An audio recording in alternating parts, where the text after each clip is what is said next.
L'actualité des pratiques, des exercices pratiques dans les écoles de philosophie antique, on a déjà vu la semaine dernière. Pour ceux qui n'étaient pas là, qui a dit tant pis pour eux, voilà. Heureusement qu'on voit aujourd'hui le rapport à l'autre, le rapport à l'autre, voilà. Il était temps, il y a du boulot. Donc, à ceux qui n'étaient pas là, donc j'explique que je me base sur le travail de Pierre Hadot.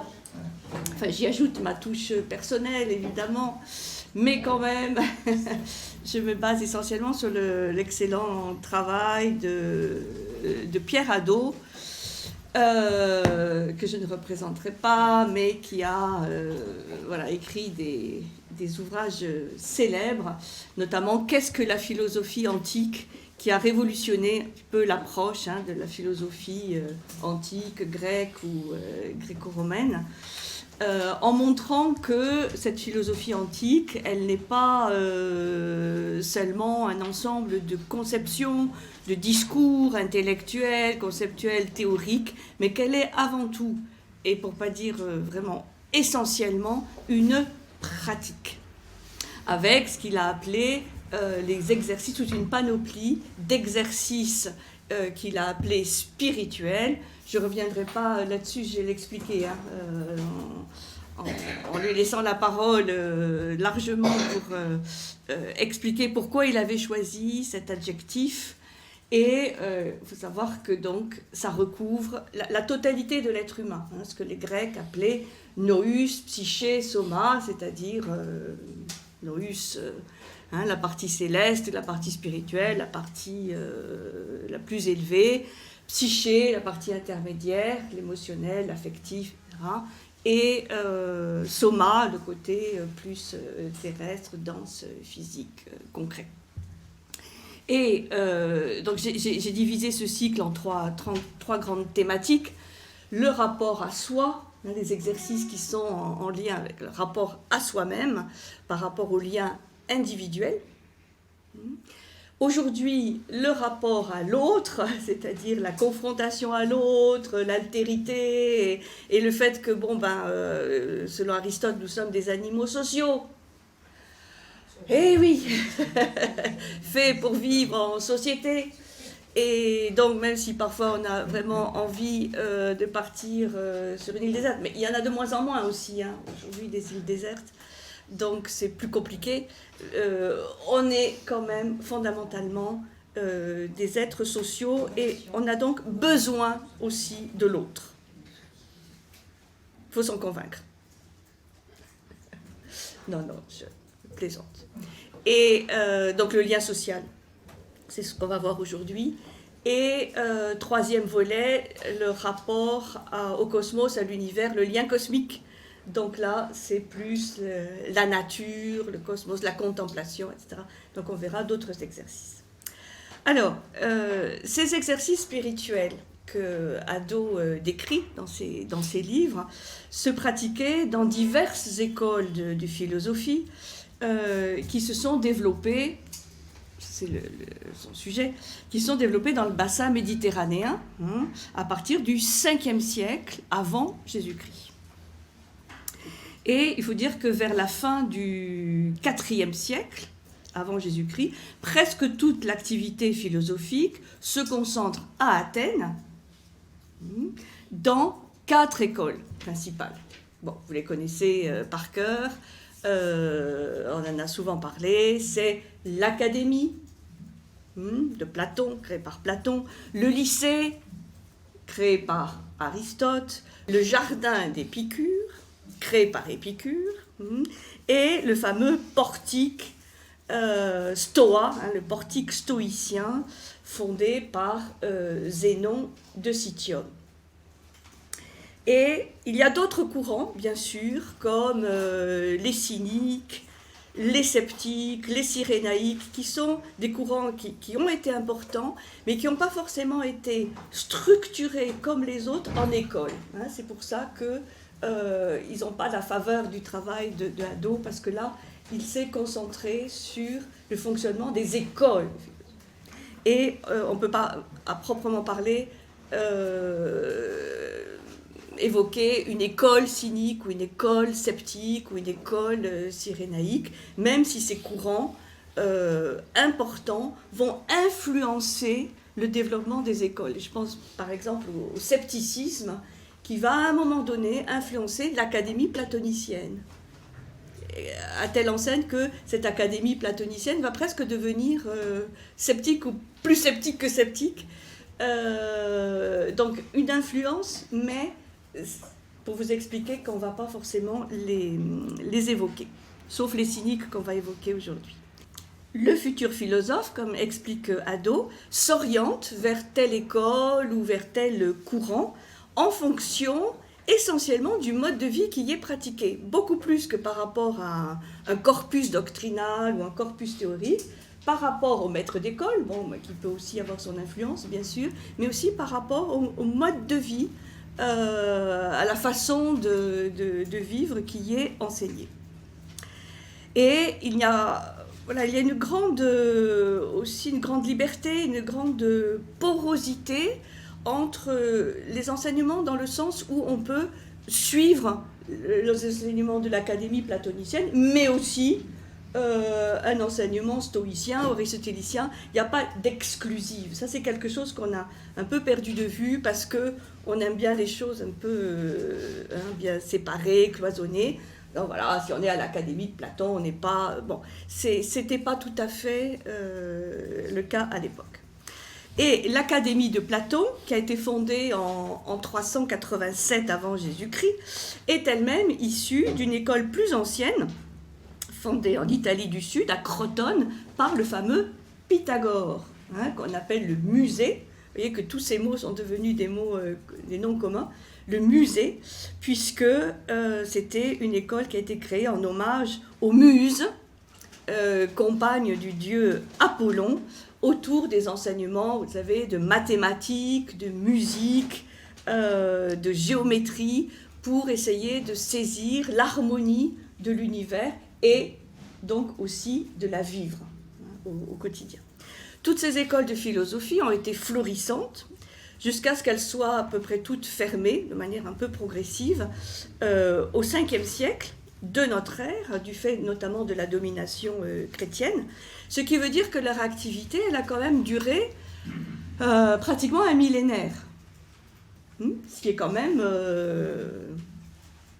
une durée importante, et ce qui permet de comprendre aussi qu'il y a eu toute une évolution des enseignements et des pratiques en 1000 ans. Et leur activité était largement ouverte au public. Elle s'exerçait en général dans des lieux ouverts, dans des gymnases, dans des lieux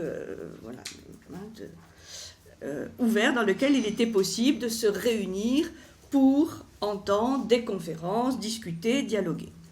Et pour ceux qui fréquentaient ces écoles, il y avait plusieurs niveaux. Il y avait de simples auditeurs et puis il y avait aussi les disciples plus engagés, plus actifs, qui constituaient un petit peu le noyau de l'école. Ces écoles avaient comme mission de former des citoyens, puisque évidemment le rôle de la police, de la cité était très important, mais surtout de former de véritables philosophes. Et donc, chaque école avait sa panoplie d'exercices pratiques. Beaucoup de ces exercices, comme certains qu'on a vus la semaine dernière, sur la méditation ou l'attention, la méditation sur la vie, sur la mort, ça c'était vraiment des exercices communs à toutes les écoles, avec des variantes, mais c'était commun. Et puis chaque école développait des exercices plus spécifiques. Ces exercices étaient très variés, comme je disais, s'appliquaient dans l'être dans son ensemble, dans nous, psyché, soma. Et donc, c'est la raison pour laquelle Pierre Hadot a choisi cet adjectif d'exercice spirituel, pensant qu'il reflétait le mieux vraiment cette globalité de l'être. Que ce n'était pas simplement des exercices psychologiques ou affectifs ou des exercices intellectuels, conceptuels, ou des exercices aussi physiques, mais que c'était vraiment la totalité de l'être humain qui était considéré. Voilà, petite introduction pour raccrocher les wagons par rapport à la semaine dernière. Et comme j'avais manqué un petit peu de temps la semaine dernière, je voudrais compléter l'apport de la semaine dernière sur les exercices en rapport avec le lien individuel, le rapport à soi-même, avec un type d'exercice dont je n'ai pas parlé et qui me semble important. Jean-Pierre va comprendre pourquoi.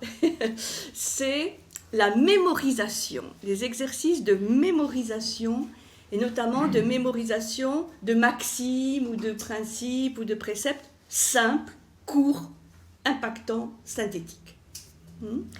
Et donc, dans plusieurs écoles, il y a un travail qui a été fait pour résumer l'essentiel de l'enseignement dans justement des phrases courtes, faciles à mémoriser. Les exemples les plus frappants de cette pratique de mémorisation, on les trouve chez les stoïciens et chez les épicuriens, mais probablement dans d'autres écoles, on les trouve aussi. Alors, je vais vous donner un exemple qui est peut-être le plus célèbre, c'est le fameux quadruple remède qu'on trouve chez Épicure, dans l'école épicurienne. C'est peut-être pas Épicure qui l'a inventé, mais en tout cas, ce sont ses disciples ou ses successeurs, pour justement avoir des choses fortes, puissantes à mémoriser. Vous le connaissez, ce quadruple remède, le fameux tétrapharmacon, en langage savant d'Épicure. Il n'y a rien à craindre des dieux. Il n'y a rien à craindre de la mort. On peut supporter la douleur et on peut atteindre le bonheur. Donc, 4 phrases. Vous voyez, c'est court. Il n'y a rien à craindre des dieux. Il n'y a rien à craindre de la mort. Il n'y a rien à craindre quelque part de la douleur, parce que toute douleur peut être supportable et supportée. Et on peut atteindre le bonheur. Alors, tout ça est argumenté, évidemment, mais voilà, c'est un exemple d'un enseignement, évidemment, extrêmement riche, qui est résumé en 4 maximes simples. Et on sait que les épicuriens pratiquaient la discipline des désirs, pour vraiment choisir dans les désirs ceux qui étaient vraiment naturels et nécessaires. Et ils renonçaient à tout ce qui était superflu. Et donc, ce quadruple remède est une formule simple pour se rappeler dès le matin, peut-être, qu'il n'y a rien à craindre, ni des dieux, ni de la mort, ni de la douleur, et qu'on peut atteindre le bonheur. Et donc, ces maximes, elles sont constamment disponibles parce qu'elles sont mémorisées. C'est-à-dire, on les a avec soi. Je sais que c'est une pratique qui est aujourd'hui, qui revient un petit peu à la mode, dans le sens de mémoriser une maxime, une devise avec laquelle on va traverser la journée, l'année ou la vie. Et qui peuvent aussi, parce qu'elles sont toujours disponibles, parce que mémorisées, arrêter à un moment donné, un moment ou une attitude de colère, de peur, de tristesse. On stoppe. Dès que l'état, on va dire, mental ou affectif négatif pointe son nez, hop, c'est à disposition, on va chercher dans sa mémoire la maxime et elle peut inspirer immédiatement un changement d'attitude, un changement de comportement. C'est pour ça que ça me semblait important de parler de cette pratique, puisque cette pratique simple, parce que des phrases courtes, impactantes, qui résument des enseignements Il y en a à foison, hein. Vous avez même aujourd'hui des calendriers avec les 365 phrases à méditer, etc. Donc on peut aussi s'aider de ça. Et ça peut, on disait, à l'avance, inspirer le cours de la journée et nourrir ce qu'on a vu la semaine dernière, qui est le fameux exercice de l'examen de conscience, hein, ou bilan, examen de conscience, le soir, avant de s'endormir, ou pas, mais disons de soir, pour voir dans la journée comment ça s'est passé, est-ce qu'on a pu stopper certains éléments qu'on jugeait négatifs, est-ce que ça nous a aidé, les difficultés et les progrès, parce que quand même, l'intérêt de tous ces exercices, c'est aussi de pouvoir mesurer les progrès que l'on fait. Vous avez pratiqué dans la semaine pas ceux qui n'étaient pas là, mais ceux qui étaient là. D'accord. Alors, on va rajouter une petite couche. Hein, on va rajouter une petite couche. Les vers d'or attribués à Pythagore. Ils ne sont pas de Pythagore, mais ils sont plus tardifs, mais on les a ensuite. On dit, tiens, Pythagore aurait pu dire ça. Les vers d'or attribués à Pythagore. Ne ferme jamais tes paupières sans t'être demandé. Qu'ai-je fait? Qu'ai-je omis? Commence par cela et continue, et ensuite, blâme le mal que tu as fait et réjouis-toi du bien. Hein, donc cet examen de conscience, on l'a vu, qui a été repris après par les pratiques monastiques, chrétiennes notamment, c'est pas simplement de se mortifier, de se flageller en disant « Oh là, j'ai pas été... » enfin, de voir tout le... les choses négatives où on n'a pas été bien, pas à la hauteur, pas, voilà. Mais aussi tout ce qui a pu être fait de positif et de bien. Et il y en a. Et il y en a. Ne ferme jamais tes paupières sans t'être demandé « Qu'ai-je fait? Qu'ai-je omis ?» Commence par cela et continue, et ensuite blâme le mal que tu as fait et réjouis-toi du bien. Et d'un jour à l'autre, on peut constater les progrès. Et ça donne confiance. Sûr. Les exercices, donc ça c'était dit Pythagore, les stoïciens, les platoniciens, les aristotéliens ont repris ces exercices d'examen de conscience, et les épicuriens aussi, avec une variante un peu différente, puisque eux, c'était vraiment le choix délibéré de la détente, de la sérénité, de la tranquillité d'âme. Et un des exercices principaux qu'ils faisaient, c'était, dès le matin ou le soir, de ressentir ou d'exprimer de la gratitude envers la vie, envers les autres, envers soi-même aussi.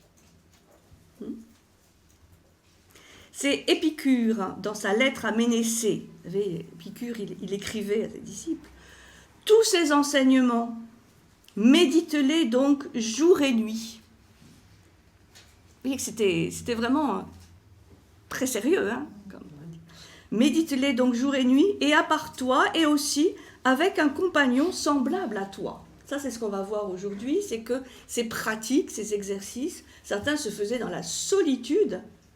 Hein, l'examen de conscience, par définition, c'est plutôt dans la solitude, mais la plupart se faisaient avec les autres, en confrontation avec les autres, ou en relation avec les autres. Ainsi, tu n'éprouveras de trouble ni en songe, ni dans la veille, mais tu vivras comme un Dieu parmi les hommes, pour atteindre cette fameuse ataraxie, hein, c'est-à-dire tranquillité de l'âme, absence de trouble. Voilà, donc la mémorisation de préceptes, de maximes, de phrases qui, évidemment, évoquent quelque chose d'important pour nous. C'est pour ça qu'on peut toujours s'inspirer évidemment, de phrases déjà toutes faites, mais on peut aussi se les constituer, ces phrases. Ça, c'est pas Ado qui le dit, je le rajoute. Alors, aujourd'hui, donc, les exercices en rapport avec l'autre. Puisque, n'oublions pas que ces écoles de philosophie formaient des philosophes, formaient des citoyens qui étaient amenés, au moins pour certains, à avoir des responsabilités dans la cité. Et de toute façon, responsabilité il y a dans une collectivité, aussi petite soit-elle que le couple, la famille.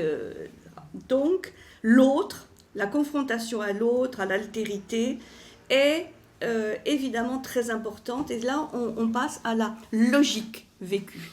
La semaine dernière, c'était l'éthique vécue, une des grandes disciplines de la philosophie antique. L'éthique, là, on passe à la logique, puisque le dialogue, dialogos, le fait de réfléchir, de penser, de raisonner à travers l'autre, dialogue, c'est un peu le cœur des pratiques. C'était une éthique du dialogue, mais pas seulement. Donc là, j'ai rassemblé un certain nombre d'exercices ou de disciplines qui me semblent importantes dans ce rapport à l'autre. Et le premier que j'ai choisi, il n'y a pas d'ordre particulier, c'est le travail sur l'image de soi. L'image de soi, c'est-à-dire l'image qu'on se fait de soi-même et l'image qu'on souhaite aussi que les autres aient de soi. Travail sur l'image de soi. Et vous savez que pour les courants stoïciens, épicuriens, cyniques, mais aussi les autres, platoniciens, aristotéliciens, sceptiques, enfin bon, je ne les cite pas tous, il s'agit de devenir ce que l'on est profondément. C'est-à-dire de devenir plus vrai, plus authentique, on va dire, plus proche de ce qui est pour nous essentiel, de se détacher du superflu, enfin bon, c'est un peu ce qu'on a vu la semaine dernière. Et ça, c'est vraiment commun à tous. Deviens ce que tu es, enfin bon, ce genre de maxime. C'est-à-dire, pas tant de rajouter des choses que de se purifier, de se dépouiller, de se détacher d'un certain nombre de choses qui sont en trop et dont on se rend compte qu'elles sont en trop pour être plus soi-même, authentiquement soi-même, par rapport à ce qu'on peut ressentir de ce qui est vraiment à l'intérieur de soi. Donc ça, c'est commun. Ce que les cyniques vont rajouter, parce qu'eux, ils sont complètement dans cette vision, c'est un refus assez systématique des conventions sociales, des codes sociaux. Ce qui n'est pas le cas des autres écoles. Et donc, là je vais donner peut-être des exemples extrêmes, mais je vais surtout citer les cyniques sur ce thème de l'image de soi, parce qu'ils ont été très loin là-dessus. Le fondateur de l'école cynique, c'était un certain Antisthène, qui a fondé l'école vers 390 avant Jésus-Christ. Donc, vous voyez, c'est à peu près toujours dans la même période. Et il admirait beaucoup Socrate. Beaucoup de gens, beaucoup de courants se sont inspirés de Socrate. Ça reste un des mystères de Socrate, à part sa mort, qui le rend célèbre encore aujourd'hui. C'est que ce Socrate, il a inspiré pratiquement tous les courants philosophiques grecs et ensuite romains. Tout le monde considère Socrate comme le maître à penser, et des courants assez différents les uns des autres. Ce qui rend ce personnage de Socrate toujours aussi mystérieux. Et donc Antisthène admirait beaucoup Socrate pour sa force de caractère, pour plein de choses, mais surtout pour son indépendance vis-à-vis de l'opinion d'autrui. Indépendance vis-à-vis de l'opinion d'autrui. Et ça, on le voit par exemple lors de son procès, où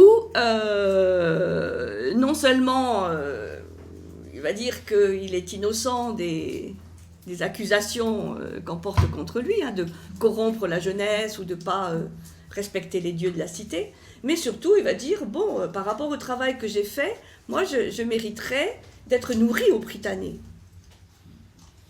C'est-à-dire, bon, voilà, pas simplement d'avoir ma retraite, mais jusqu'à 64 ans, voire plus, mais d'être nourri, c'est-à-dire qu'on me considère comme ayant apporté quelque chose à la cité. C'était quand même...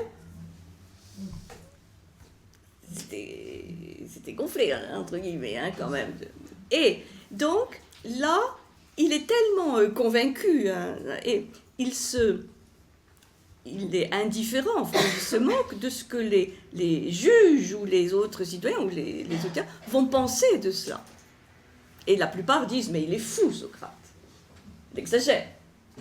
Il aurait dû faire plutôt profil bas, et là, il va, et il est possible que c'est à voir aussi avec sa condamnation. Mais on est pas sûr. Donc, il y a un paradoxe, enfin, une contradiction peut-être à gérer, c'est le respect d'autrui, parce qu'il ne s'agit pas de ne pas respecter autrui ou de mépriser autrui, non, on respecte autrui, mais on cherche à devenir de plus en plus indépendant de l'opinion ou du jugement d'autrui sur soi-même. Et les cyniques vont nous donner, évidemment, de très beaux exemples de cela, puisque le philosophe cynique ne vit pas selon les lois de la cité, mais selon celles de la vertu. Donc s'il considère qu'il y a quelque chose dans la cité qui n'est pas vertueux, il se donne l'autorisation de ne pas obéir aux injonctions de la cité ou aux lois de la cité, donc d'être en marge. C'est une sorte de marginalité sociale, évidemment, que les cyniques vont accepter. Les cyniques, ils se proclament citoyens du monde, ils n'ont besoin de rien, ils se contentent de peu, et surtout, ils méprisent les honneurs, les richesses, les décorations. Donc, Antisthène et tous ces philosophes cyniques qui vont le suivre vont prêcher le détachement complet, l'indépendance totale à l'égard des choses, à l'égard des jugements d'autrui, des hommes, de l'opinion. C'est une revendication de liberté, d'une liberté qu'ils veulent totale vis-à-vis des contraintes qu'apporte la société.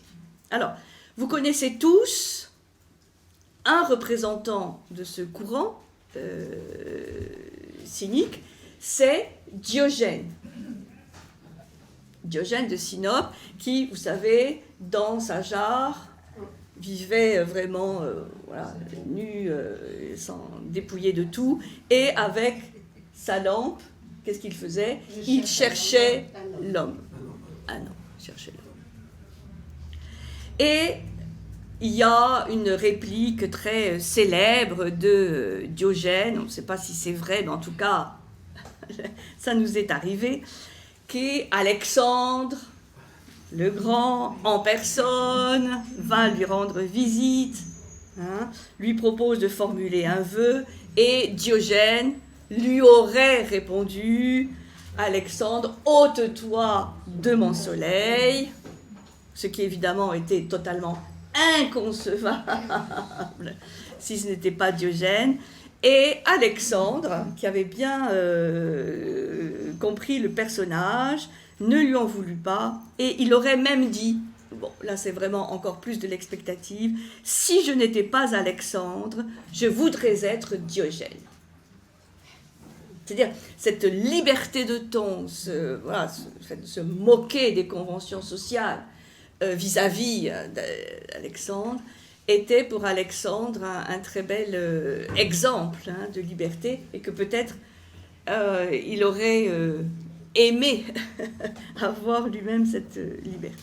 Donc, bon, ça c'est la réplique extrêmement célèbre de Diogène vis-à-vis d'Alexandre, qui montre que, voilà, Diogène, à ce moment-là, était indépendant de l'opinion qu'Alexandre pouvait se faire de lui. À un jeune homme qui voulait devenir son disciple, Diogène lui impose une épreuve. il devait le suivre, le disciple, en traînant derrière lui un hareng au bout d'une ficelle. Voilà l'épreuve qui était donnée aux disciples cyniques, suivre le maître, donc Diogène, avec un hareng au bout d'une ficelle. Dans les rues de la ville. Hein. Que croyez-vous qu'il fit, le disciple? Il refusa. Est-ce que vous l'auriez fait, vous? Oui, non. Honteux de cette épreuve, il la jugea humiliante et il s'enfuit. Et il ne devint jamais disciple cynique.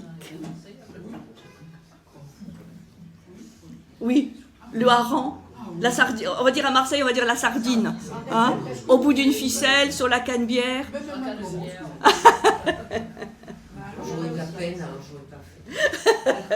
Pour le hareng, pour la sardine. Une carotte. Bon. Donc. Le mois de prison pour avoir. Non, hôpital psychiatrique. Non, mais il était mort, le hareng. C'était pas lui qui l'avait tué. Non. Donc, le travail sur l'image de soi, c'est petit à petit faire fi des apparences, petit à petit devenir moins sensible, on va dire, pas insensible, mais moins sensible au jugement d'autrui, tout en respectant autrui. J'insiste, il ne s'agit pas de devenir indifférent, d'être dans sa tour en disant bon les autres, j'en ai pas besoin, tout va bien. Non, c'est être ouvert à l'autre, mais ne pas avoir peur du jugement, de l'opinion d'autrui, et ne pas calquer ses actions, ses attitudes, ses comportements sur ce que l'on pense être l'attente de l'autre par rapport à soi-même. Ça, c'est quelque chose, je vous le dis, vous êtes des adultes, mais au niveau de l'éducation des enfants, c'est clé.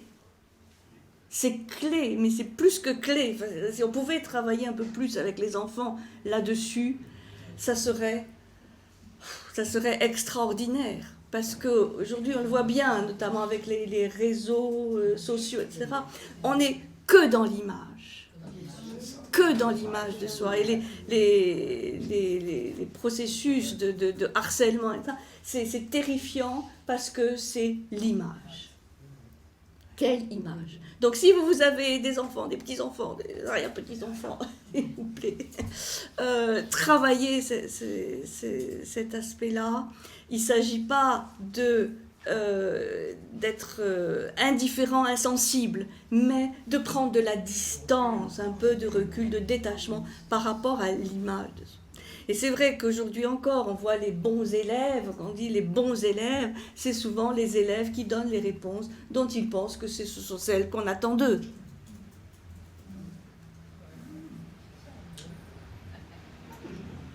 Pas toujours, mais la grande majorité, quand on dit bon élève, très bon élève, excellent élève, c'est souvent quelqu'un qui est rentré bien dans le moule. Voilà. Donc ça c'est vraiment important. Et même donc en tant qu'adulte senior, c'est quelque chose qu'on peut vraiment continuer à travailler. C'est toujours, j'avais insisté la semaine dernière sur la notion de liberté intérieure. Si on est esclave de l'image de soi, on ne peut pas être libre. Et on ne peut pas être heureux et tranquille par rapport à cette liberté intérieure. Bon, les cyniques qui poussent, vous avez vu, très, très loin, hein, le refus des conventions sociales. Aucun autre courant ne va faire cela. Les stoïciens, aucun des autres courants. Mais eux, c'est vraiment un extrême. Hein, ils sont radicaux. Aujourd'hui, là-dessus. Bon. Deuxième type d'exercice, qui est un peu lié, c'est la recherche de l'indifférence par rapport à ce qui ne dépend pas de soi. Et ça, c'est un exercice typiquement stoïcien, mais qu'on va trouver avec des variantes dans d'autres écoles. Là, notre référence, c'est le manuel d'Épictète. Manuel d'Épictète, Épictète, qui était donc un ancien esclave, affranchi par son maître, qui lui avait fait quand même en attendant beaucoup de maux physiques. Et Épictète, je le rappelle, va être le maître à penser, le maître de philosophie de Marc Aurèle. C'est pour ça que dans l'édition souvent des Pensées pour moi-même de Marc Aurèle, vous avez le petit manuel, parce qu'il est vraiment très court, le manuel d'Épictète, qui va beaucoup inspirer Marc Aurèle. Et ce manuel qui va devenir très célèbre et qui va avoir un très grand succès, puisqu'il va s'intégrer au programme des études des philosophes néo-platoniciens, puis sera repris presque littéralement par les courants monastiques chrétiens. Épictète dit que le bonheur de chacun ne dépend pas des circonstances extérieures, mais de sa seule attitude intérieure. Donc là aussi, c'est travailler l'indépendance, on a vu par rapport à l'image de soi, mais pas seulement, l'indépendance vis-à-vis de l'environnement, des circonstances extérieures, des autres, hein, le fait de vivre aussi en société. Et bon, je vais vous citer quelques phrases d'Épictète, du manuel, parce qu'elles sont très célèbres. Et ça, c'est vraiment le génie des stoïciens, d'avoir trouvé, mais vraiment des phrases courtes, mais vraiment très puissantes, très impactantes, et qui résument énormément de choses, sans se compliquer avec trop de fioritures.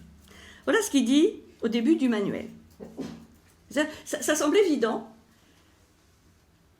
mais il fallait le trouver quand même, la formule. Il y a des choses qui dépendent de nous, il y en a d'autres qui n'en dépendent pas. Ce qui dépend de nous, ce sont nos jugements, nos tendances, nos désirs, nos aversions. En un mot, toutes les œuvres qui nous appartiennent. C'est-à-dire, je fais une petite parenthèse, ce que l'on a. Ce que l'on a. Ce que l'on possède. On a un jugement, on a une opinion, d'accord ? On a des biens, on a de la richesse, etc. On a une réputation. Tout ça, c'est avec le verbe avoir. Ce qui ne dépend pas de nous, c'est notre corps, la richesse, la célébrité, le pouvoir, en un mot, toutes les œuvres qui ne nous appartiennent pas. Donc, c'est la grande distinction entre ce qui dépend de nous, ce qui ne dépend pas de nous.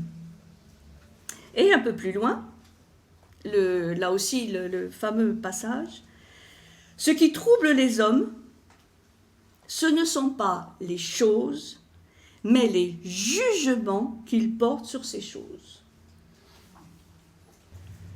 Lorsque donc nous sommes traversés, troublés, chagrinés, ne nous en prenons jamais à un autre, mais à nous-mêmes, c'est-à-dire à nos jugements propres. C'est-à-dire ce qui dépend de nous, nos jugements, nos représentations. Accuser les autres de ces malheurs est le fait d'un ignorant. S'en prendre à soi-même est d'un homme qui commence à s'instruire. N'en accuser ni un autre ni soi-même est d'un homme parfaitement instruit. C'est ça vraiment intéressant, je vous le relis. Accuser les autres de ces malheurs est le fait d'un ignorant. S'en prendre à soi-même est d'un homme qui commence à s'instruire. N'en accuser ni un autre ni soi-même et d'un homme parfaitement instruit. Vous voyez la gradation. Donc, tout ça pour introduire chez les stoïciens ce qui va être un exercice majeur, et c'est ce que pratique Marc Aurèle dans ses pensées, dans ses exhortations. C'est tout le travail et l'entraînement sur nos représentations, nos jugements, sur les autres, sur les circonstances, sur ce qui nous arrive. Sachant que sur nos jugements, nos représentations, la façon dont on voit les choses, nous avons une liberté totale puisque ça dépend entièrement de nous. Donc c'est quelque chose sur lequel on a un bras de levier, sur lequel on peut agir, qui ne dépend de personne d'autre. Et Épictète va encore plus loin, ça c'est ce qui a souvent été reproché aux stoïciens. La porte est fermée, oui. Oui, mais Roland y est allé. Épictète va encore plus loin. Ne demande pas que ce qui arrive, arrive comme tu veux, mais veuille que les choses arrivent comme elles arrivent, et tu seras heureux. Ça aussi, c'est dans le manuel d'Épictète. Et c'est là où on a dit, oui, mais les stoïciens sont fatalistes, ils subissent. Donc voilà, il faut se réjouir de tout ce qui arrive, même si c'est terrifiant. Je pense que là, c'est vraiment un contresens. Peut-être certains l'ont vécu et expliqué comme ça après la postérité d'Épictète. Mais, et ça on le reverra avec la compréhension des lois de la nature, mais ce n'est pas du fatalisme, ce n'est pas de la soumission, ce n'est pas justement d'être esclave de ce qui arrive. C'est de vraiment travailler sur sa vision, sa représentation, son mode de jugement ou d'opinion.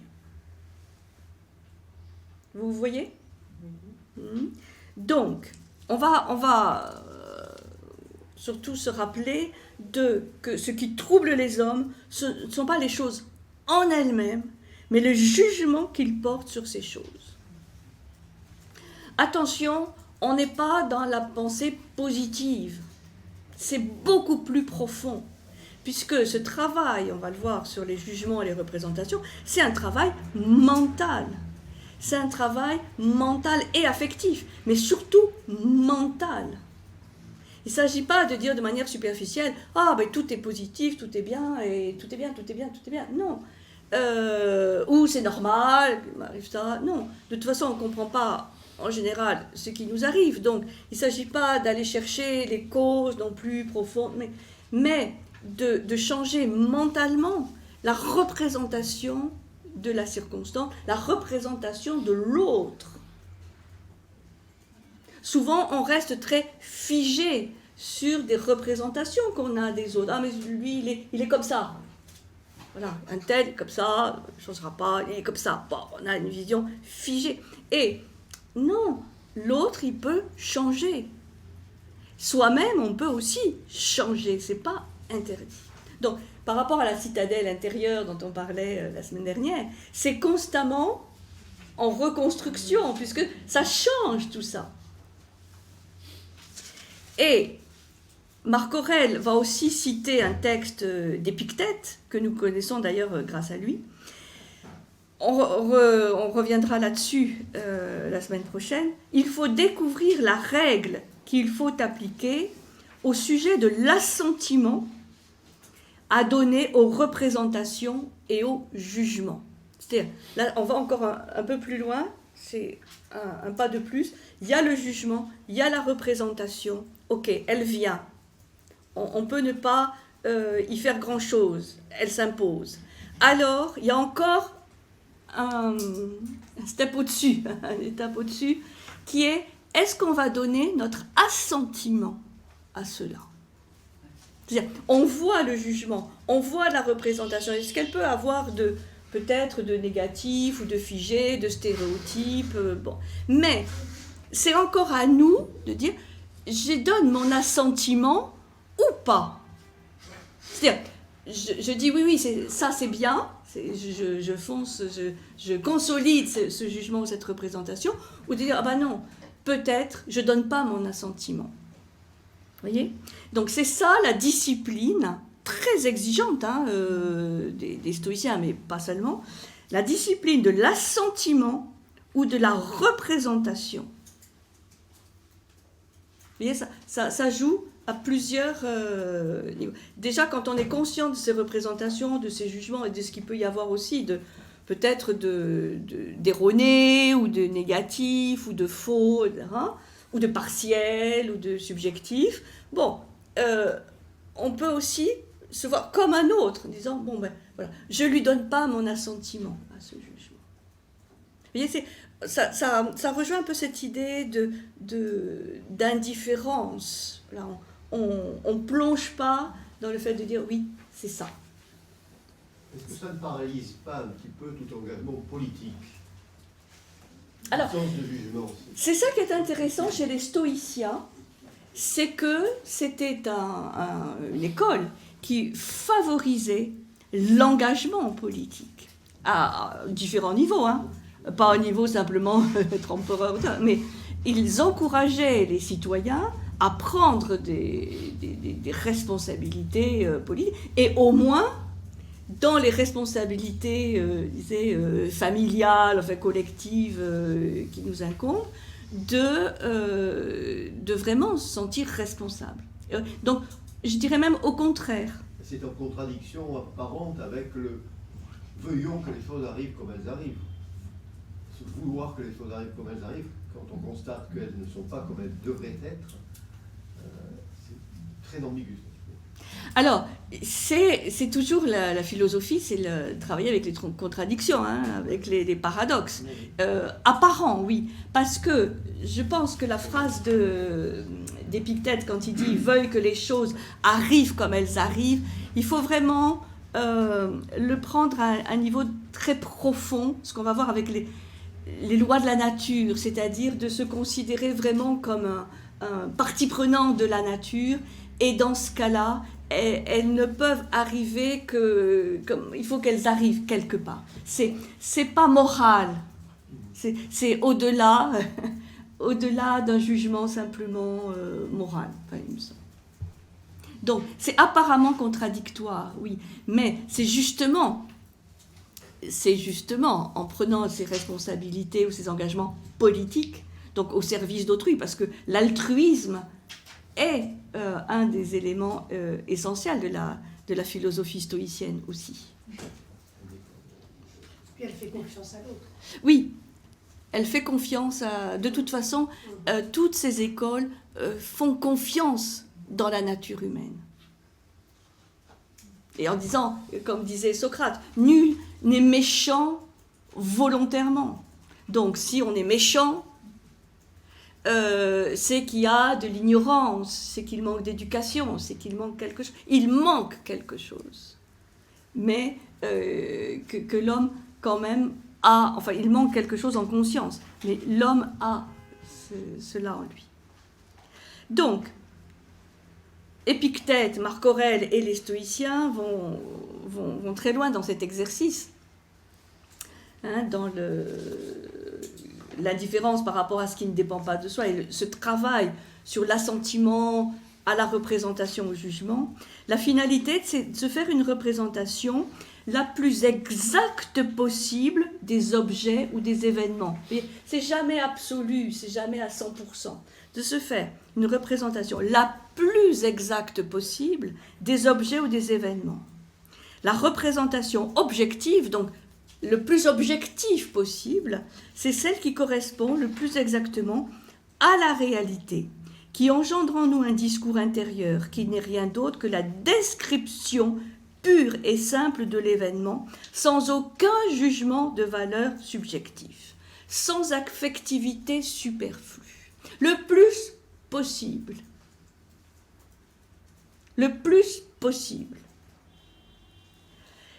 De prendre conscience de la subjectivité, mais de l'éloigner, cette subjectivité, pour avoir un discours le plus objectif possible, qui colle le plus à ce qu'on peut penser être la réalité. Je vais vous donner des exemples.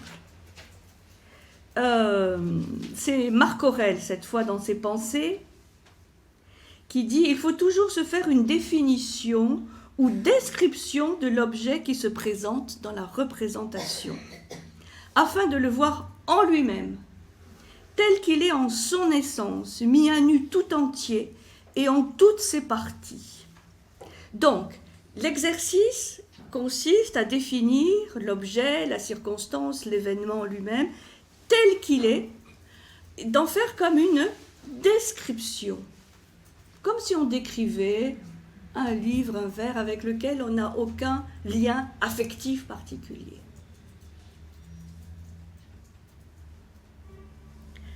Par exemple, à un homme qui est en admiration devant les mets que l'on mange à table,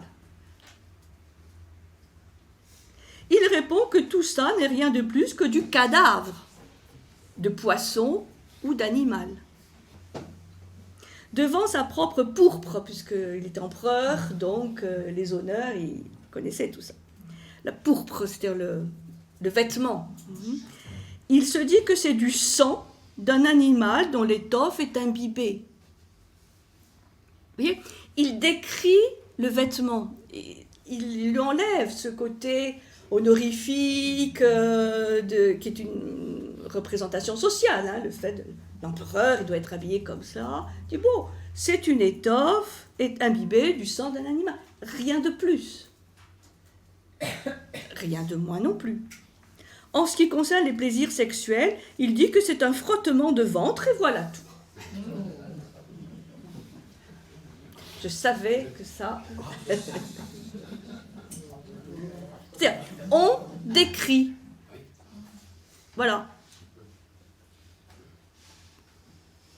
C'est vraiment un exercice que je vous invite à faire.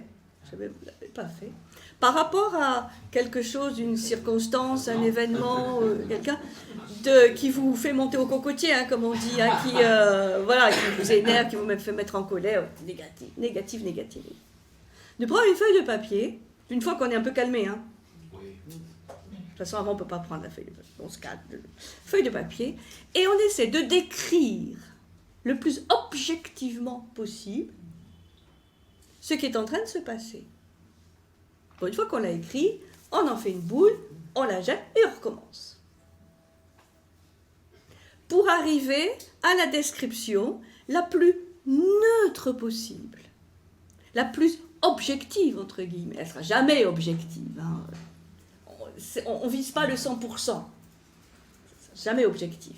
Mais un peu moins subjective et teintée d'émotionnel. C'est pour ça que c'est un exercice mental. Il faut que le mental soit déjà un peu calme. Et on décrit. Et c'est comme si ça arrivait à quelqu'un d'autre. Il y a vraiment un effet de... J'avais parlé... vous vous rappelez Ado dit dédoublement. Enfin, voilà, il y a moi et l'autre. Donc, si vous avez des personnes qui vous énervent en conflit, des circonstances, je pense qu'il y en a plein d'exemples, c'est un excellent exercice.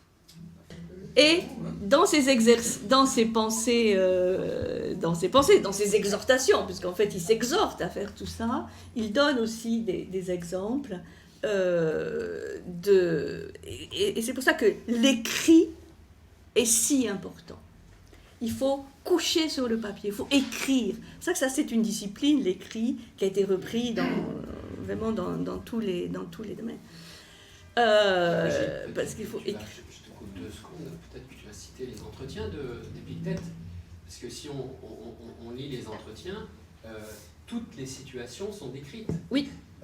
J'allais dire l'amitié, l'amour, la trahison, enfin je veux dire c'est la folie, c'est vertigineux. Et puis jusqu'à justement la colère, jusqu'au tragique, éminemment tragique, la perte d'un enfant, etc.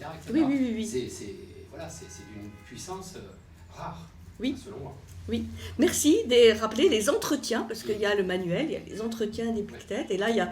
Et c'est ça qui a fait aussi la reconnaissance, enfin la réputation de ce courant stoïcien, notamment à Rome, puisque les stoïciens les plus connus aujourd'hui, c'est Sénèque, Épictète, Marc Aurèle, enfin bon, c'est des Romains, parce qu'on était dans une période quand même plutôt de décadence, plus que d'apogée, et il y avait vraiment un délitement moral, une perte de valeur morale, qui fait que il y a beaucoup de gens qui se sont portés vers cette morale stoïcienne qui avait le mérite au moins de redresser un petit peu, disons, les gens par rapport à ces engagements.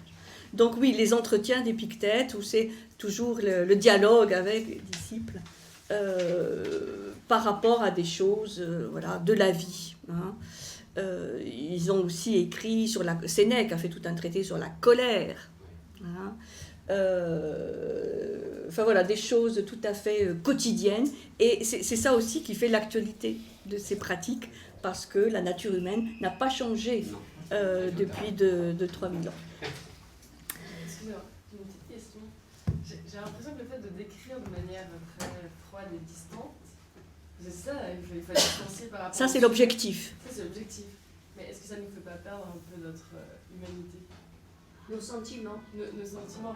Par exemple, le juge, le fait de vivre de se dire, bah tiens, par exemple, cette ville est belle ou quelque chose est beau, c'est un sentiment quand même qui est joyeux et qui est gai et qui nous permet aussi de sublimer aussi ce monde. Et le fait d'être en distance permanente face aux choses et aux situations, est-ce que finalement ça ne fait pas perdre quelque chose un peu Alors, je ne vais pas répondre à la question, mais le problème que je vois dans la question, c'est en permanence.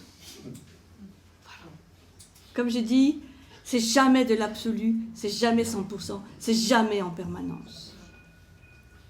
De toute façon, on le voudrait, on ne le pourrait pas. Donc, ça n'exclut absolument pas le fait d'être en gratitude, de trouver la vie belle, et je dirais même au contraire, puisque on arrive peu à peu à maîtriser les éléments dont on était esclave. Donc c'est au contraire un exercice qui va permettre de profiter encore plus de la beauté du monde, et de la beauté de l'autre, et de ce que l'autre est vraiment... si on voit l'autre plus comme il est, dans sa beauté, dans sa générosité, ce qu'il est profondément, et pas les petites petitesses, bassesses que tout le monde a, on va pouvoir là fonder ce qu'ils appellent l'amitié philosophique, c'est-à-dire d'aller au-delà des apparences. Donc bien sûr, nous on a tendance toujours à généraliser, dire oh, c'est en permanence, ça, non. Et de toute façon, je vous rassure, c'est pas possible, à moins d'être mort, quoi. Enfin, on verra. Mais donc, non. Bon, finalement, j'ai un peu répondu. Donc, c'est extrême, évidemment. Épictète, il donne des exemples qui nous font sursauter, par rapport à la perte d'être cher, etc. C'est pas possible, on ne peut pas être aussi froid. Mais il faut bien comprendre la profondeur de l'exercice, et qu'au contraire, on sera d'autant plus sensible et on pourra pleurer à la perte d'un être cher. Mais ça n'empêche pas ça. Concentrer sur l'essentiel. Profiter des personnes qui sont en présence avec toi aujourd'hui, comme savent le faire en réalité. C'est ça la finalité, de dire, oui. On parle d'une tragédie, bien évidemment, improbable, mais c'est de dire, justement, rappelez-vous qu'aujourd'hui, ces êtres chers sont là. Profitez. Oui, et même s'ils ne sont plus là. Et même s'ils ne sont plus là aussi. Par voilà, la mémoire, etc. Oui, il y a attention au contresens. Tous ces courants ont fait l'objet de contresens. Pas stoïcien, on dit stoïque. Stoïque. Voilà, on est en tension, on est en volontarisme. C'est pas du tout ça. Épicurien, la bonne chair, ça n'a rien à voir. Cynique, bon, le type cynique, ça n'a rien à voir avec ce que sont vraiment les cyniques. Sceptique, pareil. Il y a eu des déformations des mots. C'est pour ça qu'il faut... C'est sûr. Et donc, attention à tous les contresens. Et ces contresens, ils ont été faits, bon, parce que voilà, on n'a pas compris la profondeur. Et puis certains ont été créés parce qu'il fallait tourner la page de cette philosophie antique et apporter une autre vision. Donc, vous savez, hein, épicurien, il n'y a pas plus ascétique qu'un épicurien. Et les mots cyniques, sceptiques, tout ça ont fait l'objet aussi de... Troisième type d'exercice, la suspension du jugement. Donc, bon, voilà, on l'a déjà évoqué tout à l'heure. Suspension du jugement par rapport à l'environnement, par rapport aux autres. Et ça, c'est un exercice, on va dire, typiquement sceptique. Donc, on a vu les cyniques, hein, avec l'image de soi. Le travail sur les représentations, là, c'est plutôt stoïcien. Hein, et là, la suspension du jugement, c'est un exercice typiquement sceptique. Le courant sceptique a été créé par Pyrrhon. Pyrrhon, on va parler du pyrrhonisme. Pyrrhon, au IVe siècle avant Jésus-Christ. Donc, vous voyez, toujours la même période. C'est un courant important qui va durer plusieurs siècles et qui va prendre, comme je disais tout à l'heure, des colorations différentes et qui va inspirer beaucoup d'écoles et de courants autres. Le mot sceptique vient du grec skepsis. Skepsis. S-K-E-P-S-I-S. Skepsis. S-K-E-P-S-I-S. On avait vu le mot ascésis la semaine dernière, hein, l'ascèse, mais qui veut dire pratique, entraînement. Skepsis, qui signifie examen. On va examiner, skepsis, examen. Alors, comment on définit l'examen? Il y en a un qui va nous donner une bonne définition, c'est Sextus Empiricus, bon, philosophe sceptique du IIe siècle, peu importe. Vous ne connaissez pas Sextus Empiricus? Les empiriques. C'est joli. Alors, qu'est-ce qu'il dit? Le scepticisme est la faculté de mettre face à face les choses qui apparaissent aussi bien que celles qui sont pensées.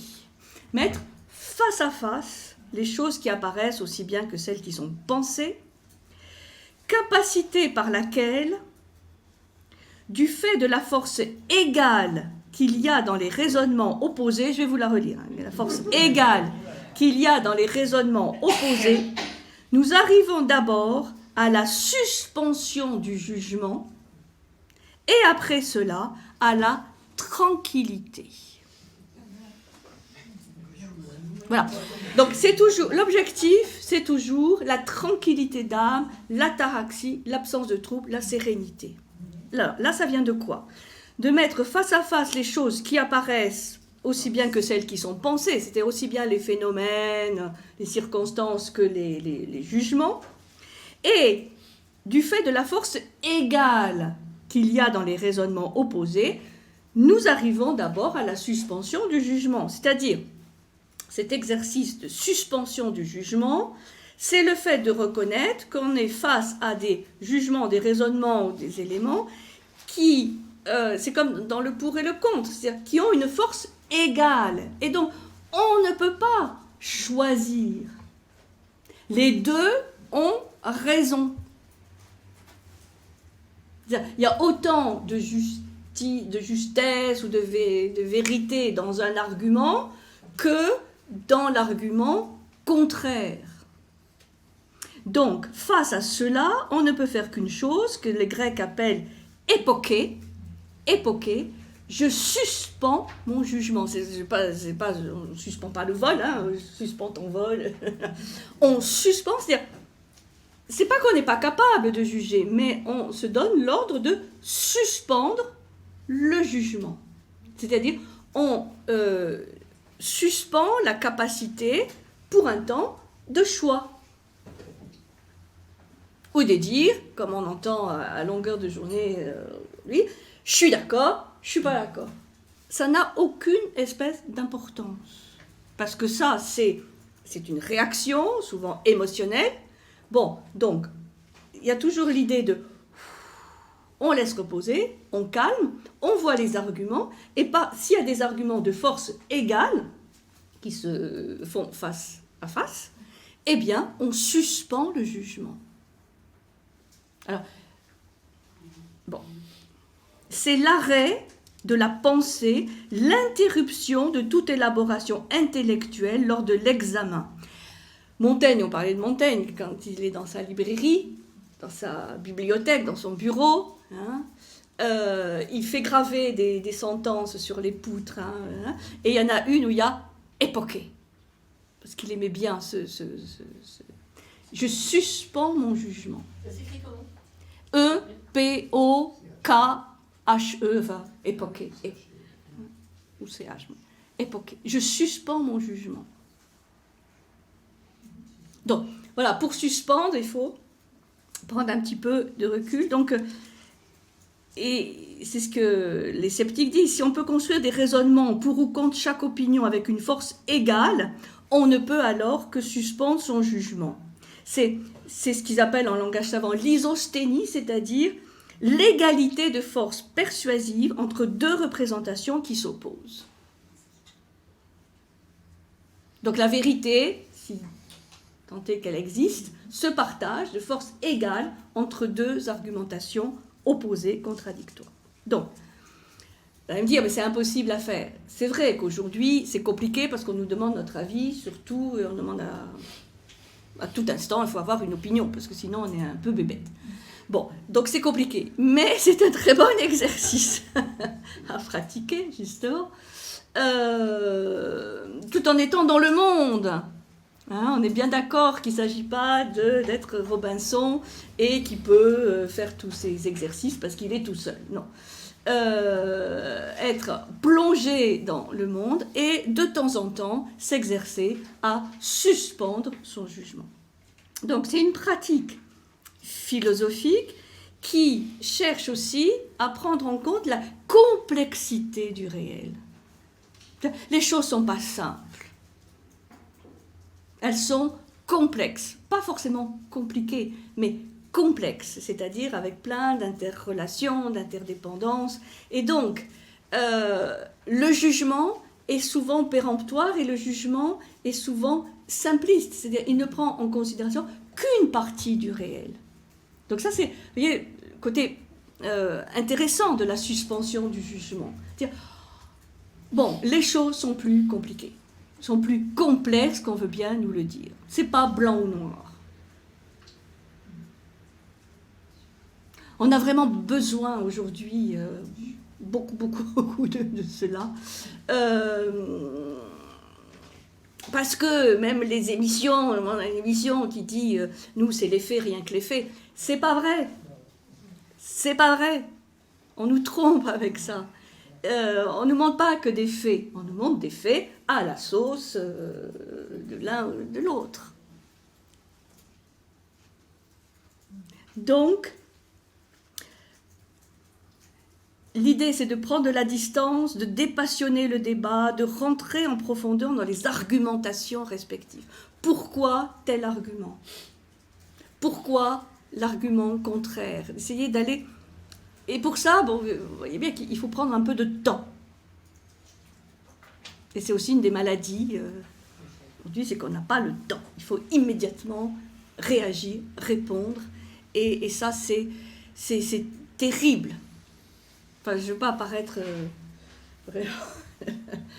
personne d'une autre époque, mais c'est vrai que c'est compliqué aujourd'hui. Peut-être plus compliqué qu'à l'époque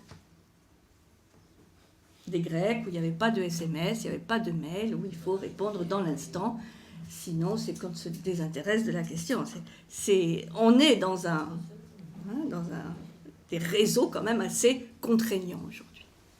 Je me permets de vous dire que pour avoir lu certains des dialogues dans l'Agora, c'était assez virulent, ça pouvait être assez fort.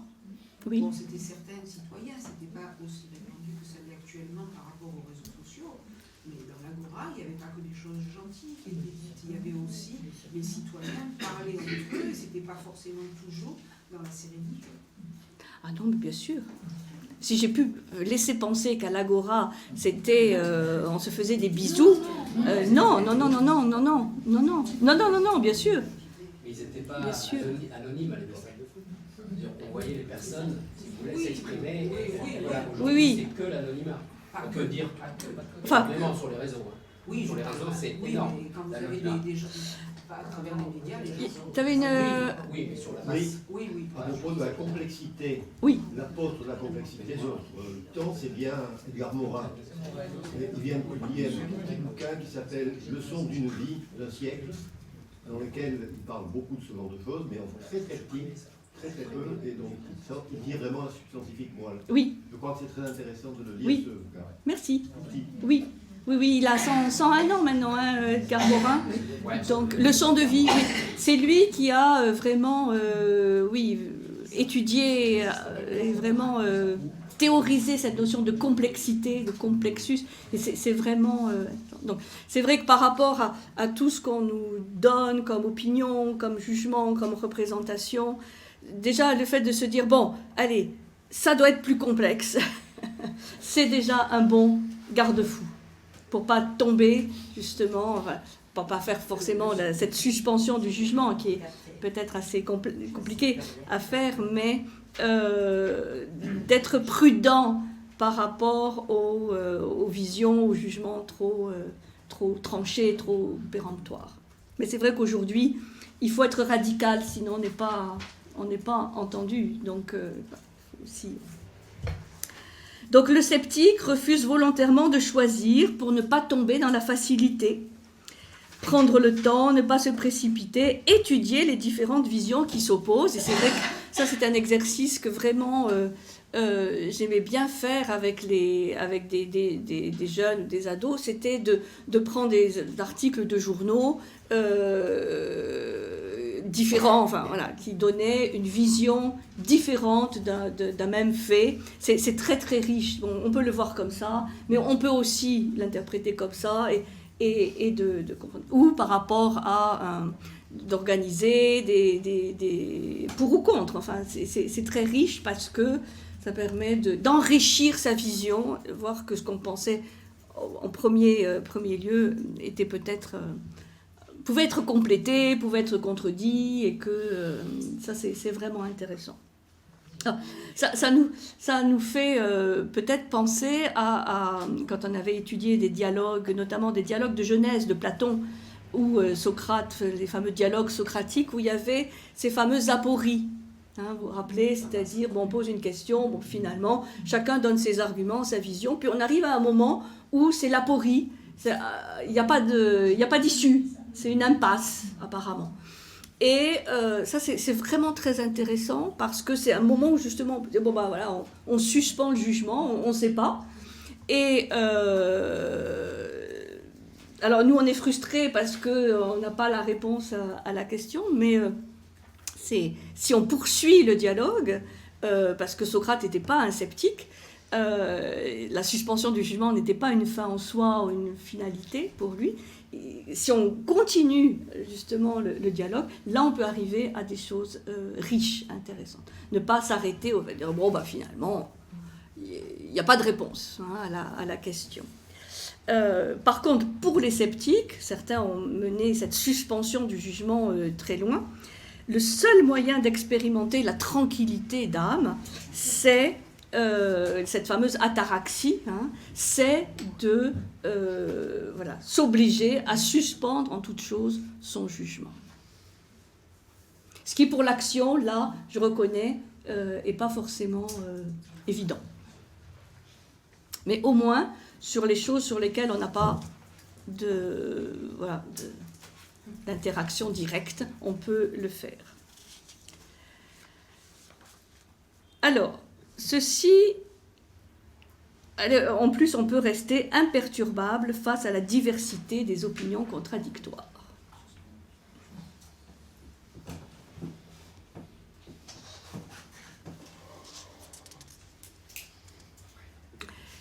Le soleil tourne, heureusement. Il brûle en plus. C'est vrai ? Ouais. Oh, le méchant. Il est méchant. Ouais, il est méchant. Voilà. Bon, on suspend le jugement. Le soleil, il est ni bon ni méchant, il est... Bon, simplement, voilà, il faut changer de place, se tourner. Alors, quatrième exercice, qui est un vaste sujet, c'est la pratique du dialogue. La pratique du dialogue.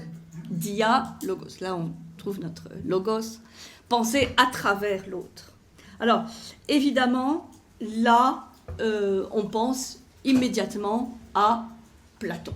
Socrate, Platon, les dialogues platoniciens, puisque Platon choisit cette forme littéraire du dialogue pour expliquer et transmettre ce qu'il jugeait important de transmettre. Donc, quelques éléments clés du dialogue. Toutes les écoles vont pratiquer le dialogue. En fait, il faut imaginer ces écoles beaucoup plus comme des lieux d'échange, de dialogue, de discussion, parfois fortes, puisque les enjeux étaient importants, que des lieux simplement où le maître enseignait. Voilà. Non, c'est des lieux de confrontation, des lieux d'échange où on s'aide aussi à penser. Puisque c'est quand même ça la finalité du dialogue, c'est d'arriver à des choses essentielles, de se donner l'autorisation de penser, de changer aussi d'opinion, de changer de pensée, grâce à la confrontation. Donc, dans le dialogue platonicien notamment, dans le dialogue pratiqué par Socrate, le sujet dont on parle est important, mais secondaire, par rapport à celui qui parle. Voilà. Et à la transformation, peut-être, de celui qui parle, qui dialogue. Donc, c'est pour ça que vous verrez, un dialogue commence par un sujet. Bon, qu'est-ce que le beau, qu'est-ce que le juste, qu'est-ce que la justice, en fait des sujets essentiels pour Platon. Et puis très vite, le dialogue s'engage et on peut après passer sur un autre sujet et on n'aura pas forcément les réponses par rapport aux questions initiales. Ça n'a aucune importance si le dialogue a permis aux différents interlocuteurs d'ouvrir leur horizon, d'accepter de se confronter à une vision contradictoire, un jugement opposé au sien, et donc d'évoluer, de changer de point de vue. Donc il y a des règles assez précises à ce dialogue, même si quand on le lit, on ne voit pas toujours l'architecture ou la structure, mais il y a des règles. Et vous savez que ce dialogue socratique ou platonicien, il a comme point de départ la certitude que chacun a quelque chose en lui à découvrir. C'est-à-dire que tout le monde est enceint de quelque chose, d'une vérité, d'une sagesse qu'il ignore, mais qui est en lui. C'est pour ça que Socrate disait toujours « ma mère était sage-femme, donc elle accouchait les corps, moi je suis censé accoucher les âmes ou les esprits ». La fameuse maïeutique. Maïeutique. C'est-à-dire l'art d'accoucher les âmes. Et c'est ça la finalité du dialogue. C'est pas la confrontation, la discussion, l'échange, parfois la suspension du jugement. Tout ça, ce sont des moyens. Mais la finalité, c'est la maïeutique, c'est accoucher de quelque chose qu'on a en soi et qu'on ne soupçonnait pas, pour se rapprocher d'un peu plus de vérité, d'un peu plus de sagesse. Donc, il y a quelques règles essentielles dans le dialogue, tel qu'il était pratiqué, on peut imaginer, tel qu'il était pratiqué dans ces écoles. C'est déjà d'accepter le questionnement, accepter la remise en cause. et être convaincu que l'on peut penser par soi-même. C'est pour ça qu'il y a cette fameuse phrase qu'on attribue à Socrate, moi la seule chose que je sais, c'est que je ne sais rien.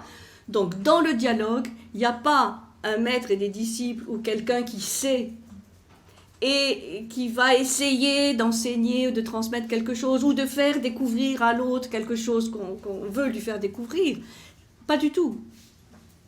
C'est d'être un facilitateur, on dirait, quelqu'un qui aide à l'accouchement de ce que l'autre a et pas de ce que l'on veut que l'autre dise ou pense.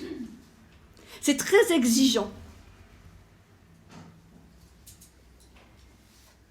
Parce que ça suppose de ne pas tellement s'intéresser au sujet. C'est pas qu'on ne s'intéresse pas au sujet, il y a un sujet. Mais que l'essentiel, c'est la personne, c'est l'interlocuteur. Et vous savez que dans beaucoup de dialogues menés par Socrate ou le dialogue de Platon, les interlocuteurs, qu'est-ce qu'ils font au milieu de l'échange? Ils s'en vont. Socrate, tu nous casses les pieds, tu coupes les cheveux en quatre. Moi, j'ai répondu à ta question et tu dis... Enfin, voilà, c'est pour ça qu'on l'a tué. Hein. Il était un empêcheur de tourner en rond, un gêneur, notamment au niveau quand même des élites. Le médecin, l'avocat, le jury, tout ça, qui l'accrochait dans les rues d'Athènes en disant « Mais toi, vers quoi tu cours ? Qu'est-ce que tu sais réellement ?» Et les autres disaient « Mais moi je sais, bla bla bla bla bla. » Et à la fin, ils se rendaient compte que peut-être ce savoir était très relatif. Et donc, plutôt que de se dire « Bon, voilà, en bon philosophe, je me remets en cause, j'ai peut-être quelque chose à apprendre de Socrate. » Non, la faute, bouc émissaire, c'était Socrate. Gênant. Parce que on est dans cette perspective, ce fait de dire l'autre a quelque chose qu'il ignore, mais que je peux l'aider à mettre en évidence, mettre en forme, pour lui faire voir peut-être les choses de manière plus large, plus vaste, etc.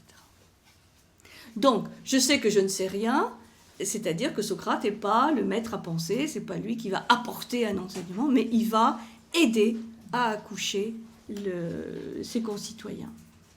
Et c'est ça, disons, la finalité du dialogue. Donc, on considère qu'il n'y a pas de vérité. Absolue, non. Il n'y a pas de vérité absolue. Le dialogue est possible, et c'est pour ça que c'est assez exigeant, enfin, ce que explique Platon, c'est que un véritable dialogue n'est possible et ne sera fécond que si les deux, puisqu'on parle de deux personnes, on peut parler de plus, ou de dialogue intérieur, mais c'est encore autre chose, mais de dialogue de deux personnes, c'est l'idée que les deux ont le même intérêt ou la même passion, je dirais, pour se rapprocher de la vérité. Il faut que ce soit vraiment partagé. Et c'est là où on voit que ça échoppe souvent quand un des deux veut montrer qu'il sait plus, qu'il a raison, que l'autre est un imbécile, etc. Les deux doivent avoir cet amour, comme va dire Platon, cet amour de la sagesse, cet amour de la vérité, pour tendre vers. Oui, donc on parle bien d'une certaine vérité, on tend vers la vérité. On tend vers, mais cette vérité, si elle existe, c'est comme le bien platonicien, il existe dans un plan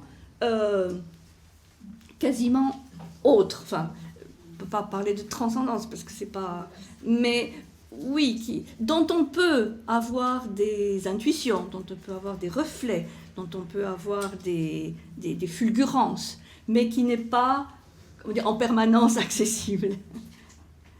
C'est pour ça qu'on a le beau, le bon, le juste, enfin les trois fameuses idées ou archétypes platoniciens, le beau, le bon, le juste, qui sont déjà pas mal, voilà, tendre vers. Et ce qui chapeaute, c'est le bien. Aristote va dire le souverain bien, qui chapeaute encore ces trois. Et l'homme de bien, enfin, le souverain bien, c'est quelque chose. Platon est convaincu qu'il existe, mais que ça ne peut être que progressif. Hein, d'où son mythe de la caverne, l'allégorie de la caverne par laquelle il a fait comprendre qu'on peut sortir de la caverne. Qu'est-ce qui se passe? On est ébloui. Bon, si on reste un peu plus longtemps, on s'habitue, mais quand on redescend, on est de nouveau aveuglé, etc. Donc, voilà, le dialogue, c'est accepter la remise en cause. On parlait tout à l'heure du travail avec les enfants. C'est vrai que avec les enfants, parfois, c'est plus facile. Parce qu'il y a moins d'enjeux existentiels par rapport à la pensée. Mais dès qu'on rentre dans l'éducation, le monde ado ou adulte, on s'identifie beaucoup à ce qu'on pense. Bon, c'est Descartes qui nous l'a dit, hein. Le cogito, je pense, donc je suis. Donc, on pourrait dire à quelqu'un qu'il est laid physiquement, ça pourra passer. Ça peut choquer ce que je dis, mais qui pense mal, là, ça ne passera pas. Parce que chacun est convaincu que quand même, non, sauf Dominique, qui est un grand sage, qui sait qu'il ne sait rien, et qui pense mal. C'est un jugement. Oui, bien sûr. Donc, accepter le questionnement, la confiance de trouver par soi-même et d'être surpris de ce que l'on... Voilà, ce qu'on peut dire. Et de ce que l'on peut découvrir à travers le dialogue. Ne pas perdre de vue la finalité du dialogue, c'est-à-dire, ça c'est vraiment un très bon exercice aussi pour ne pas se perdre dans le détail. Détail. Non, il y a ce qui est essentiel et ce qui est moins accessoire. Oui. Accepter de travailler sa pensée, c'est-à-dire de voir la pensée comme un muscle, exactement comme on s'entraîne, un sportif s'entraîne, travaille ses muscles, fait ensuite de la relaxation.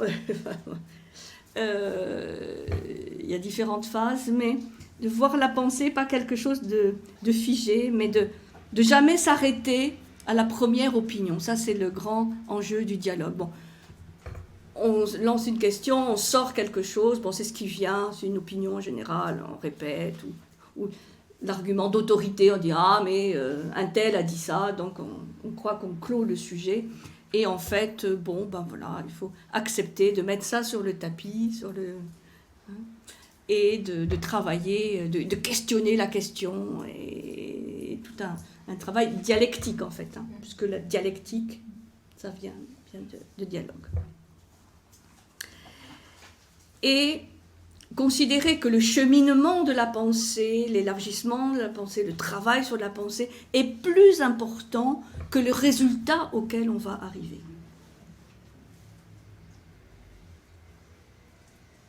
Même s'il y a une question qui est posée au départ, qu'est-ce que, bon, est-il bien de...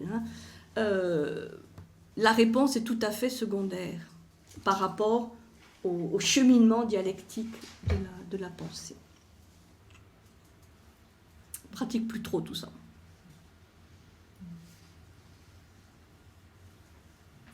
On peut s'exercer. Ascésis, la cesse du dialogue. Une autre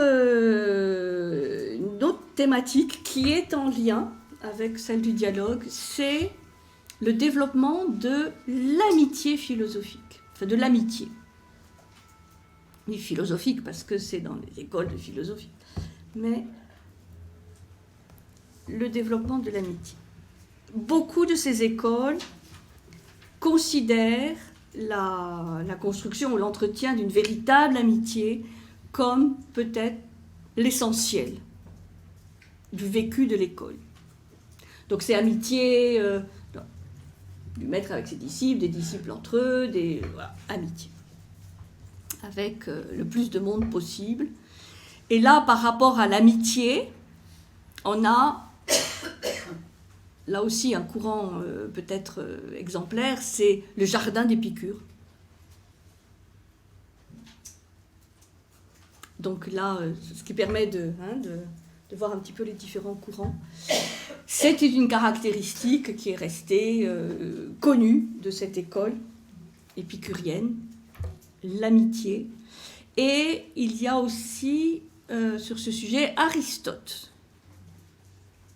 qui a beaucoup parlé dans l'éthique à Nicomaque, dans l'éthique à Nicomaque, dans l'éthique à Eudème aussi, de l'importance de l'amitié. Bon, j'évoquais tout à l'heure Montaigne.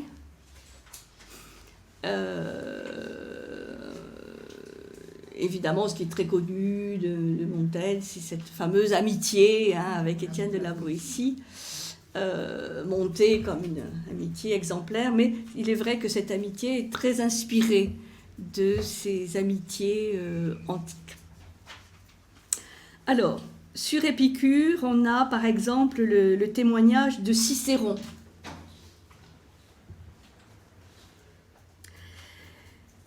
Cicéron qui nous dit « Épicure dit de l'amitié que de toutes les choses que la sagesse nous procure pour vivre heureux, il n'y a rien de supérieur, de plus fécond, de plus agréable que l'amitié. » Et il ne s'est pas borné seulement à le déclarer, il l'a confirmé dans sa vie, par ses actes comme par ses mœurs. Ce qui est resté un peu dans la réputation du jardin d'Épicure, c'est que c'était probablement l'école où il y avait le plus d'ouverture aux femmes, même si les autres écoles acceptaient aussi les femmes. Mais Épicure, dans l'école d'Épicure, il y en avait plus peut-être que dans les autres écoles, et les esclaves. Donc, alors, vous voyez que cette amitié, cette construction d'une amitié, elle est un peu la conséquence des autres pratiques. Puisqu'il n'y a pas de véritable amitié s'il y a encore des artifices, des faux-semblants, des images, plein de choses qui empêchent le lien vraiment d'âme à âme, on peut dire, vraiment profond.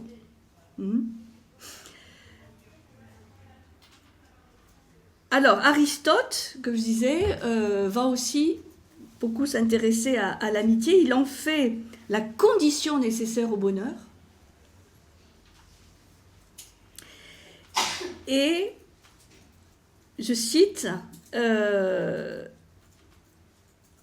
on sait que pour Aristote, je disais, l'être humain est un animal social, politique, donc il ne peut vivre qu'en collectivité.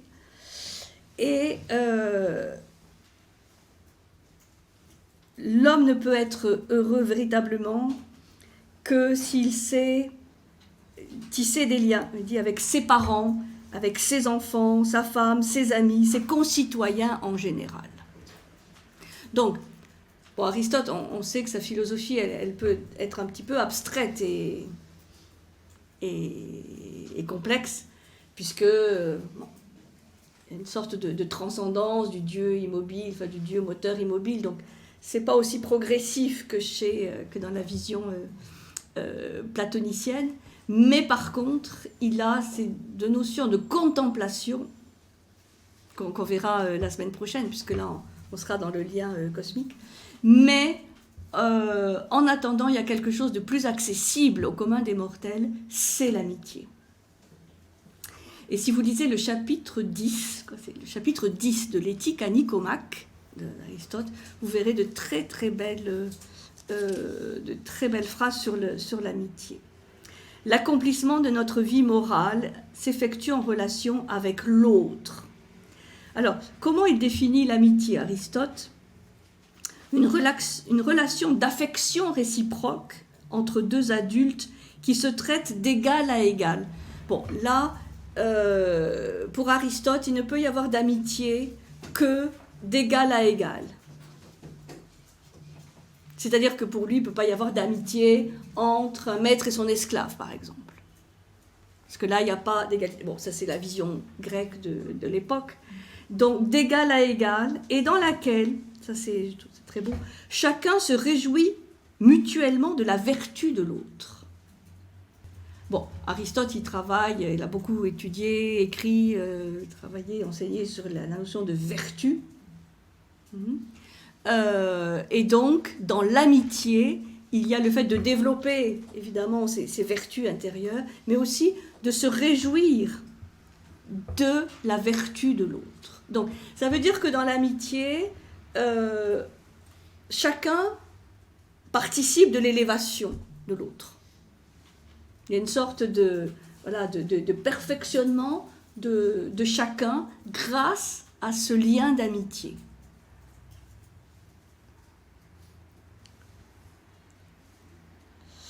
Alors, pour Aristote, l'amitié se fonde sur l'idée de passer du temps ensemble pour partager des pensées et des perceptions.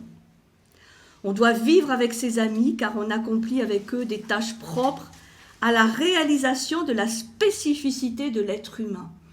C'est grâce à l'amitié, au fait de ce dialogue, de ce vivre ensemble et de cette confrontation, que on peut réaliser ce qui fait la spécificité de l'être humain, c'est-à-dire, pour Aristote, vivre en esprit, enfin, vivre de manière vertueuse, de manière morale, au sommet de soi-même.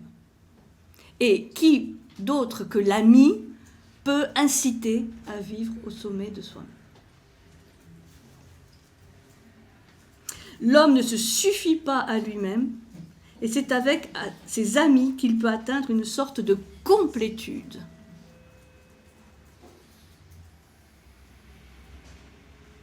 La vertu ne peut s'exprimer par un simple rapport à soi, il y a besoin d'autrui. C'est-à-dire, un homme solitaire ne peut pas être totalement vertueux.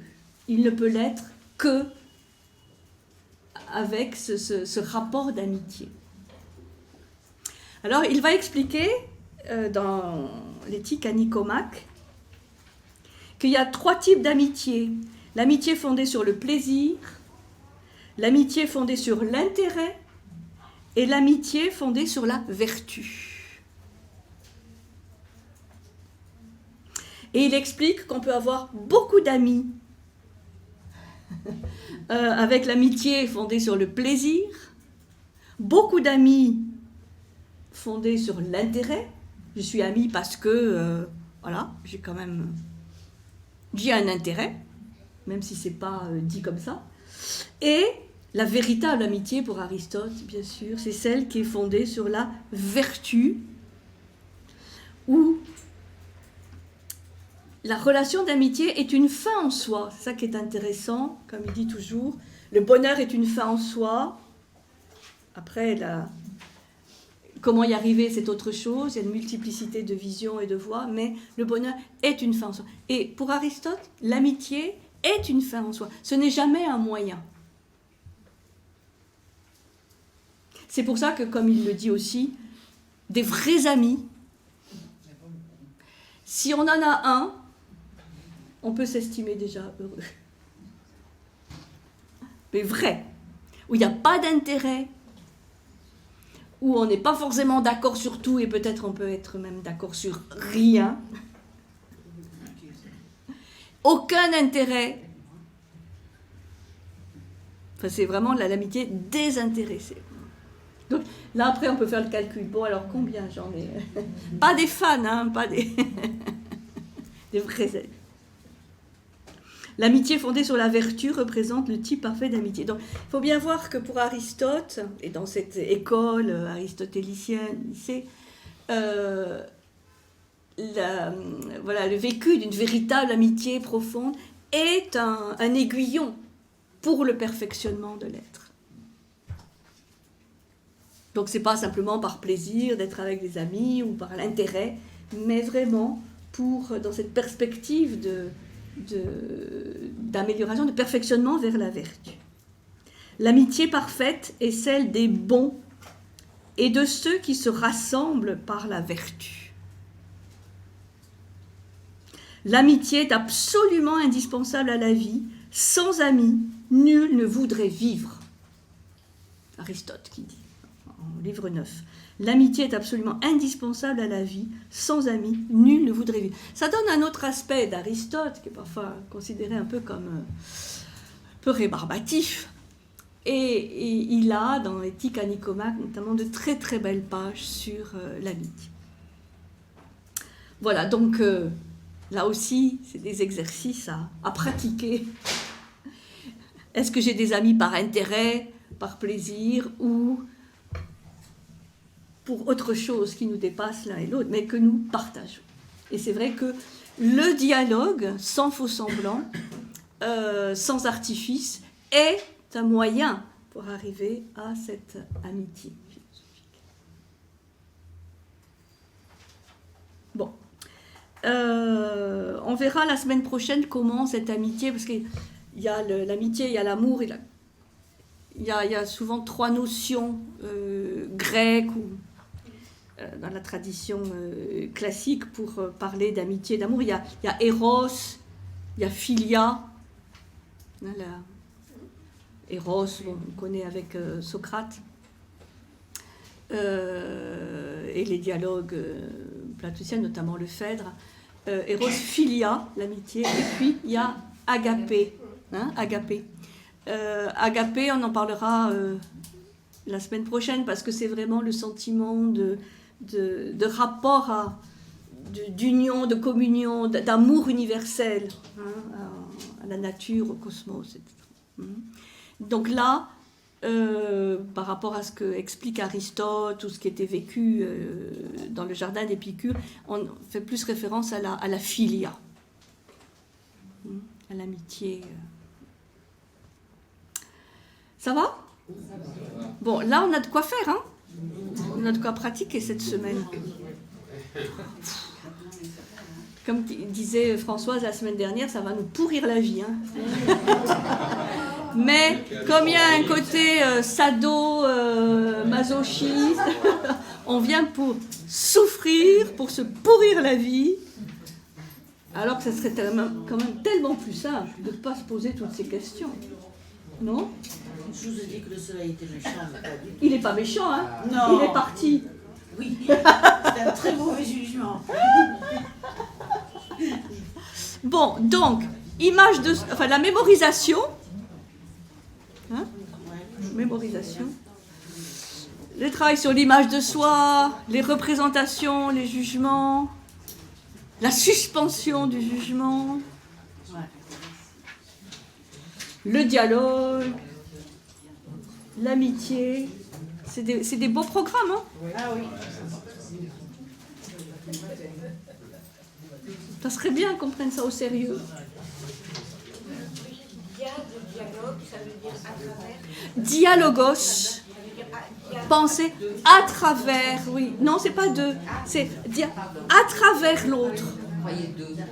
Diaphane, on pense à travers l'autre, on pense grâce à l'autre.